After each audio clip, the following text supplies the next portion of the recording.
Okay. So I'm presenting to you a new watercolor set, Alice. It's new for me. This is the White Nights Botanica watercolor set. Um, I just bought it a few days ago from my local art supply store. So, well, on their behalf, good marketing, because as soon as they put botanica or flowers or nature in the title of whatever, I'll be curious about it and I'll buy it. I've tried to look this online to see if I find anybody who's been trying it out, and I couldn't find anybody, so I decided to give it a try. As you can see, it comes in a plastic box with loads of water wells, mixing wells. You can pretty much undo the whole box and use it for its mixing wells. Actually, behind these pans, there's more water wells. So yay, kudos on that. I'm going to present you the colors. I'm going to show you their first strength as soon as you touch it with a brush, how strong it comes. And then I'm going to apply some water and just a drop of watercolor to see how it blooms, how it spreads onto water. So this first color was cadmium yellow medium, good intensity. I'll have to come back to it in about 6 months to tell you whether the color fades away or not. But anyway, quite strong. This second color is ochre light, not very strong, quite transparent, and it does have some granulation. I would use this for skin colors, definitely for skin colors, and maybe to give some texture to whatever leaves or flowers, petals you're going to be using it for. This third color is called orange. Oh, by the way, they didn't come in the set. I didn't even pay attention to how they came in. I just decided to set them in this order.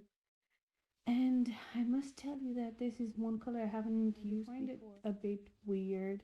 I do find a bit weird the way it blooms, because as you can see, it's quite strong. Then it kind of separates as if it would be a little bit oily, and then it gives more strength, more intensity later on. This next color is a cadmium red light. This is a color I have not used before. I do not have it in my collection, so I'm happy to have it now. However, it doesn't have a blooming strength. It doesn't like to spread through water too much. It's a strong color. I guess it would be good for details. Um, I'll have to try it out and tell you guys more about it. This next color is a geranium red. Beautiful color. I tend to use it a lot. I like the way it blooms. However, in this case, I don't know why. It seems as if uh, mm, geranium red and also Madder Lake red light. They're colors that I use a lot, and for some reason, I had to rub the brush into the pans a bit more than I would normally do. Um, this Madder Lake red light color blooms beautifully. It takes a little bit to spread through water, but once it does, gorgeous. And again, the same problem with ultramarine deep. This is a color that I have in all my other White Nights watercolor sets, and it's one color that as soon as you put a drop of water into it, the color just likes to stick onto that water, and for some reason I had to rub it a few times. Maybe it's just manufacturing problem, because this does not happen to other ultramarine blues.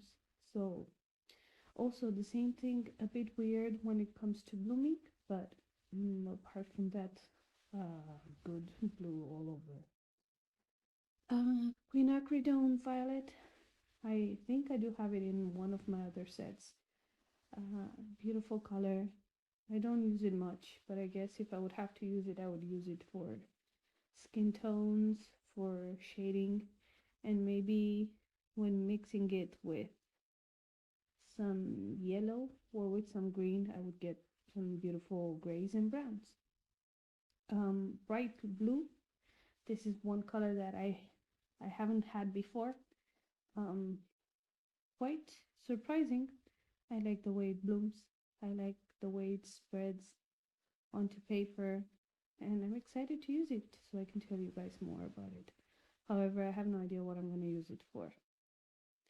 Oh, now when it comes to May blue, May green, this is one of the few greens that I have in all my palettes.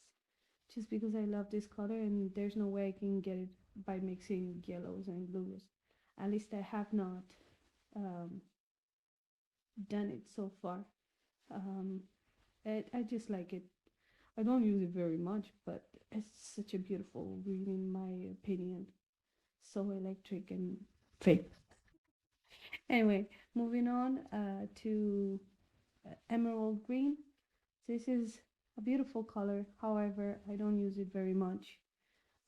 It does have some blooming, but it takes forever to spread through water, and it does not last too long. It doesn't stay as intense. Over time, it tends to fade away. And when it comes to grays and browns, this is the only brown in the whole set. It's called sepia, beautiful brown. There's not much I can say about it. Quite close to burnt umber. So yeah, this is pretty much the trials, and I'm just going to show you guys a small time lapse of the colors, some of the colors that I normally use. I just wanted to try them out. Um, this is just the first take, just to see how they spread on paper, to see how they react, to see up to what point the watercolor spreads into water. And well, as time goes by, you can pretty much see that most colors have been taking over the transparent water, except ochre light and quinacridone violet. Now, I don't know if it has to do something with this watercolor set. Maybe it was just um, not the best quality, because I do have these colors in other pans and it does not tend to react this way. But anyway, this has been a first look at this watercolor set. I will play with it um, over the next few days, and I will tell you guys more about it after painting, I don't know, a few flowers, some faces, and some birds, because that's pretty much all I paint. Well, I hope you guys liked it.